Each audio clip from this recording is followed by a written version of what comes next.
Salam saudaraku yang dikasihi Tuhan. Mengawali minggu ini, saya mau mengajak saudara merenungkan firman Tuhan di dalam Mazmur 62. Ayat yang ke-11 dan 12. Suatu kali Allah berfirman, dua hal yang aku dengar, bahwa kuasa dari Allah asalnya, dan daripadamu juga kasih setia, ya Tuhan.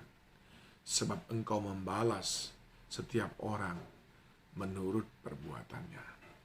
Pemazmur berkata dua hal yang dia betul-betul cermati dan dia percaya itu datang dari Tuhan. Yang pertama adalah kuasa itu datangnya dari Tuhan. Allah yang maha kuasa. Dia yang sanggup membuat dari yang tidak ada menjadi ada. Dia yang sanggup mengubahkan orang yang hancur-hancuran mengalami pemulihan. Dia yang sanggup membuat orang yang tertekan, terikat, menjadi orang yang merdeka. Dia pula yang sanggup memberkati orang miskin menjadi orang kaya, orang gagal menjadi orang yang berhasil. Kuasa dari Allah asalnya. Ingat saudaraku, kalau kita mengerti kuasa itu asalnya dari Allah, maka itu mestinya mendorong kita untuk terlebih dahulu mencari Allah sebelum mencari segala sesuatu. Karena kalau yang punya kuasa itu ada di pihak kita, maka semua yang kita rencanakan akan berhasil. Saya tidak mengerti apa yang saudara ingin capai hari ini, apa yang saudara ingin kerjakan hari ini. Tapi pesan saya adalah, supaya yang saudara kerjakan berhasil, cari yang punya kuasa itu untuk membuatnya berhasil. Dan pemazmur berkata, ada pada Allah. Carilah Tuhan, maka kamu akan hidup. Carilah Tuhan, maka kamu akan berhasil. Carilah Tuhan, mohonkan kuasanya, maka engkau akan mengalami kegemilangan dalam kehidupanmu. Yang kedua, pemazmur berkata, selain daripada kuasa datangnya dari Allah, dia juga mengatakan, dari Tuhan pula ada kasih setia. Selain daripada dia memiliki kuasa, pemazmur juga mengenal dia, mengetahui dia adalah Allah yang penuh kasih setia.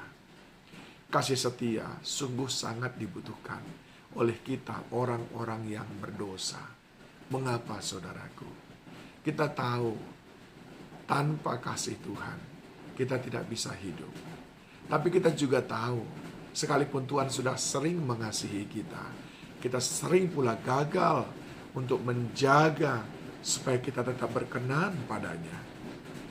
Tapi bersyukur kita saudaraku, karena dia juga memberikan kasih setia.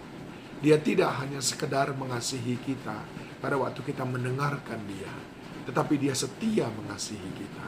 Bahkan pada waktu kita tidak setia, dia tetap setia mengasihi kita. Pada waktu kita mengecewakan dia tetap mengasihi kita, saudaraku. Dua hal yang didengar oleh pemazmur, yang juga mestinya menjadi hal yang meyakinkan kita pada hari ini, bahwa kita akan berhasil melakukan pekerjaan kita, usaha kita, pendidikan kita, pelayanan kita. Yaitu karena kita mengejar sang pemilik kuasa itu, dan karena kita tersungkur di hadapan dia yang memiliki kasih setia dalam kehidupan kita. Doa saya sepanjang minggu ini, saudara mengalami keberhasilan karena saudara mencari dia, sang pemilik kuasa itu, dan saudara betul-betul memohon kepadanya yang penuh kasih setia itu untuk terus mengasihi kita. Dan kasihnya itu yang memampukan kita. Kasihnya pula yang membuat kita melihat masa depan yang gilang gemilang yang sudah dia sediakan. Kiranya Tuhan memberkati saudara sepanjang minggu ini dengan kuasa yang datang daripada Tuhan dan kasih setia yang dia sediakan bagi kita. Selamat bekerja. Tuhan memberkati.